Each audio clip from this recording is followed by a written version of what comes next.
Welcome to Dan's Talks. My guest today is Debra McEnearney, who is a partner in HOPEWORKS, one of the extraordinary outfits that raises money for disadvantaged people in amounts that have beyond what I've ever imagined.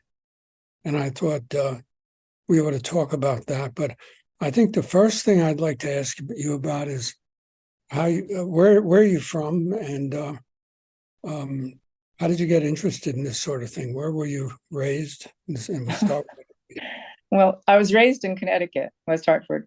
I don't know. Came on a class trip to New York City when I was 12 and got back on the bus and said, I'm moving here as soon as I can. And I moved to New York City when I was 17. So, a long life in the fashion industry, but I met Kevin and my husband in college at night school when I was modeling, and he was already at Phoenix House, and he introduced me to the not-for-profit world. What's Phoenix House, and where was it located?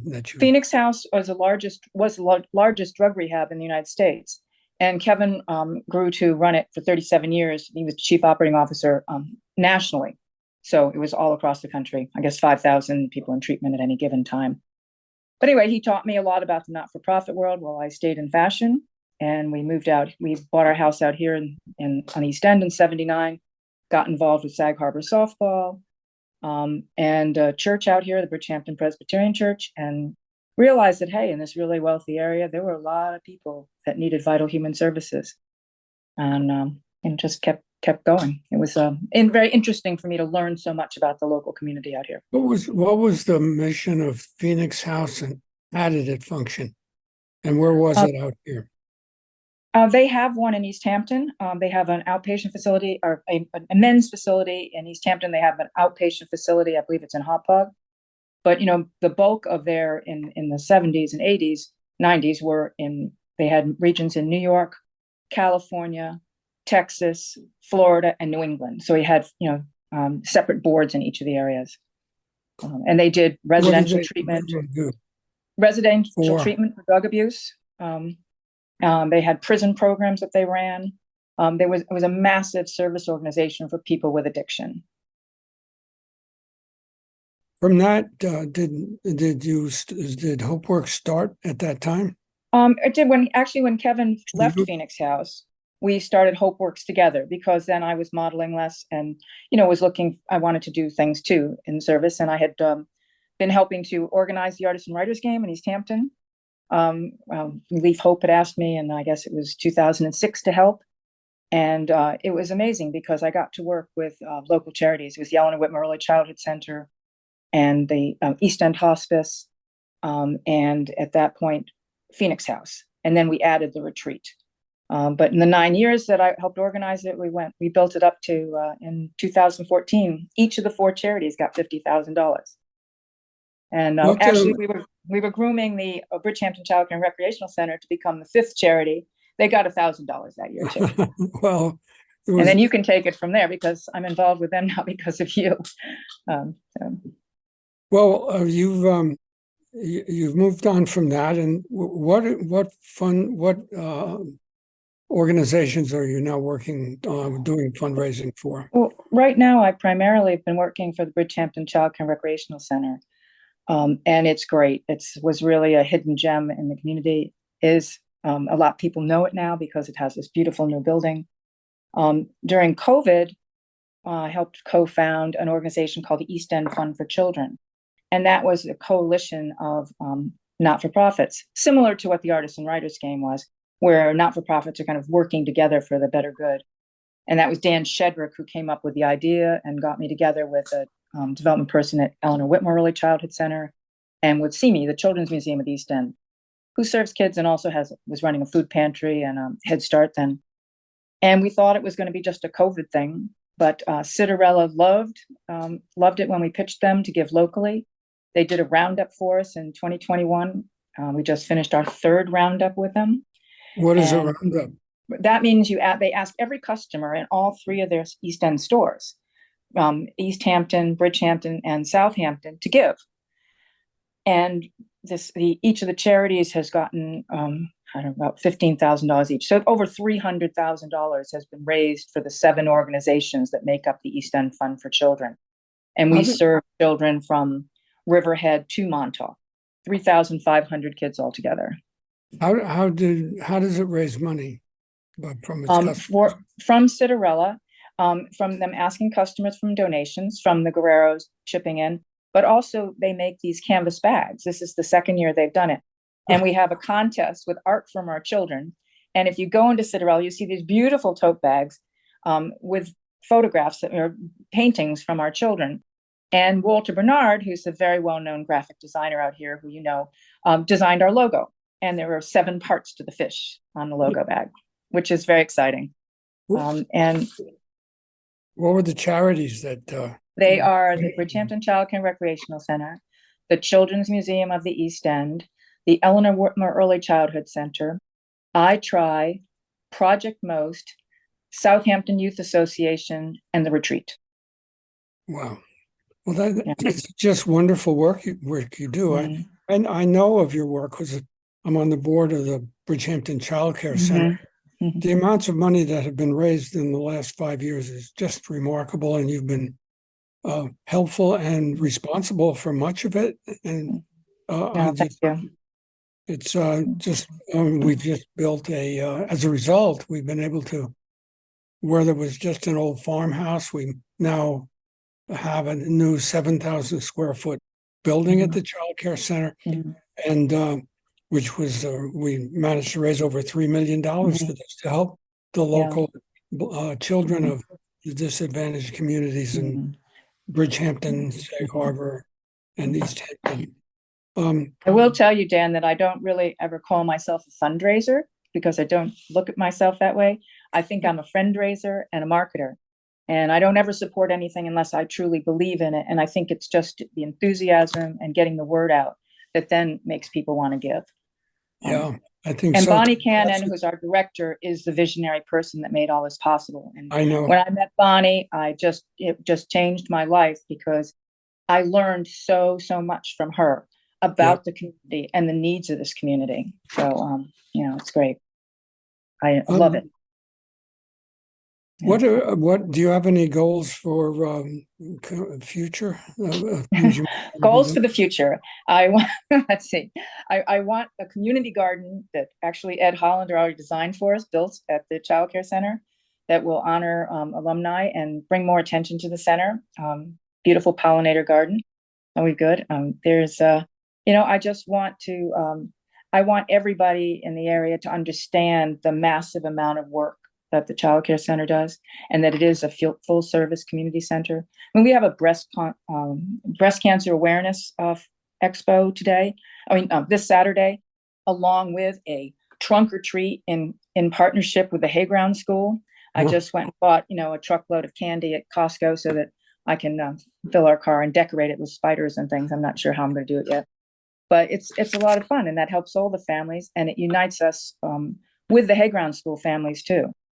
And that's, I think, one of the big secrets of the success and what Bonnie's done is partnering with all the other organizations, partnering with Guildhall, the parish, Hayground, SOFO, CME. They don't reinvent the wheel, they partner with everyone. And I think we're all better together. When you met your husband, how did you meet him? And you met him, was he already living out in the Hamptons? No. Yeah. Well, he had grown up on Long Island. So he used to come here, and he was renting a little house right at the end of the division, right at the end of Peters Pond, where Peters Pond Beach was. It was a little house there when I started dating him. But we had met in college at Fordham because I had promised my dad I would go to college, even though I started modeling at 17 and went and lived in Europe for a couple of years. And right off the bat, Kevin sat next to me in a night school, and it was a culture and community class. And the professor said, you have to do a report with someone on something in the community. And I said, ugh. And he looked over at me and said, how about Phoenix House? Was he at Fordham? You were both at Fordham? He was at Fordham and going to night school because he wanted his degree. And I went for Phoenix House to see it, do a tour. We did the report. We got an A.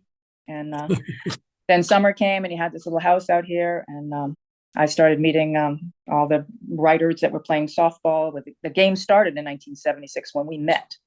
the regular Saturday softball game, which just finished its 48th season. So But it was just, tell us a little bit about that. That's the one that John Leo used to yes, run, and it's yes. in Massachusetts Park every Saturday, and it has been so for half a century. Yeah, it's from 40. We just finished our 48th season. John ran the game for 30 years, and it was great. I mean, it was just so funny. He kept all the stats. He was just amazing. Then he handed the book over to me after 30 years and said, "Getting a little old, Deb. You're the only one that will keep this going." So we've done everything we can to keep it going. I did stop carrying the equipment myself and with my husband over there and making the teams 2 years ago, actually when COVID happened, and it was more important for me to be with my granddaughters when they came out than play softball. But I still do it and still do the parties. Well, these were softball games that were held every Saturday morning, or is it in the Yes, morning or the afternoon? in the morning, 9 o'clock, 9:30 is game time. Batting practice at 9. And some of the great writers of the area participated in some of the, but this Oh, was the regular writers were Ken Aletta, the regular people, Carl Bernstein, Ken Aletta, Walter Isaacson, John Leo, Ed Tivnan. I mean, Alice Mayhew was involved, Peter Jennings, Mort Zuckerman. It was incredible for me as like a 22-year-old to meet all these people. It was just amazing. The brilliance was amazing on the softball field. Did you play or did you just set up? I played. I made a fool of myself the first 4 years, and when Kevin and I got married in 1980, I realized it was going to be our family sport. So I took it a little bit more seriously. I see. Yeah. And also the local painters, not local, but living out Oh, here. yes. The Eric local Ernst. painters. Oh, yeah. It was Eric Ernst was one of our key players. Actually, Eric was just visiting from Hawaii. I had a dinner for him on Monday night. He's living in Maui now. But we have William Quigley. Yeah, there were a lot of great artists that played. But I was playing on these Saturday games, so I knew the writers better at that point. And now the artist writers game predates this. Oh, yes. And that occurs as an annual event. So did this game just sort of evolve from that? Well, no, it was I think because there used to be a game in East Hampton that Leaf Hope played in with Ben Heller and I think Larry Katz. There were a bunch of people, and they used to play our Saturday softball game from Sag Harbor once a year, and that was super competitive. And then that game kind of dissolved, I guess, when Sam Cohen was the pitcher for that game. And then Leaf and Eric and a few of the people that played with the East Hampton team started playing with us. And so then it started kind of mixing. And then when I was asked to help Leaf asked me to help organize the game and raise some money for it. I kind of meshed the two. I blended the lines as much as I could to get more people interested in supporting the charities, is what happened. Are there any charities that you think you're going to move to pull into your so-called fold where you will help? Well, I love Maureen's Havens, and I've talked to the board members quite a bit. I just not-for-profits, and Russell Blue's a dear friend, also a softball player. And the great thing is now Bonnie Cannon, the director of the Bridgehampton Child and Recreational Center, has formed a partnership with Maureen's Havens. And the center is going to be housing the homeless twice a week, yep. Wednesdays and Sundays from November to March, which is great. So, and I've got, I will always be a little, involved with Phoenix House locally here. We collect clothes for them whenever they need it. My husband actually spoke for Overdose Awareness Day for them a month ago. But, we stay always open to anything that's going on here. Do you think you've been doing this now for 30 years? How is the needy population changed? Is there more of it that's in need? There is. Well, now, I mean, the cost of food and housing out here has just put people at a very strong disadvantage. The thing that I see that's so positive about what's happened here, COVID and I don't know, George Floyd was kind of a perfect storm. And also a lot of people moved out here that were only weekenders and started maybe reading the local papers and realizing, hey, there are people in need out here too.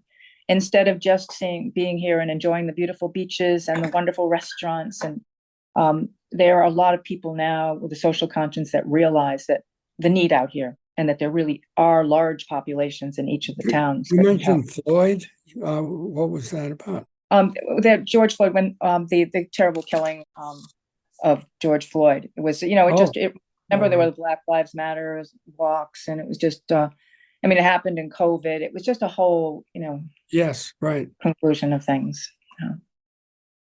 And because the center is an historically Black institution, we paid a lot of attention to that, of course. Yep, it did. Well, it's been wonderful talking to you and learning more about all the things you do. It's hard to imagine anyone that is more dedicated to this wide group of needy people that I've ever met. I think Bonnie is extraordinary and focused on the millions of dollars that was needed, and I'm just so glad you're here. I really mean that. Well, I'm glad I'm here too, and it's wonderful. It's challenging, and it's a great way never to worry about yourself or anything else that's going on. I just can get consumed with the kids and what's happening. So it's great. Thanks again. Thank you. Bye. Bye. Okay.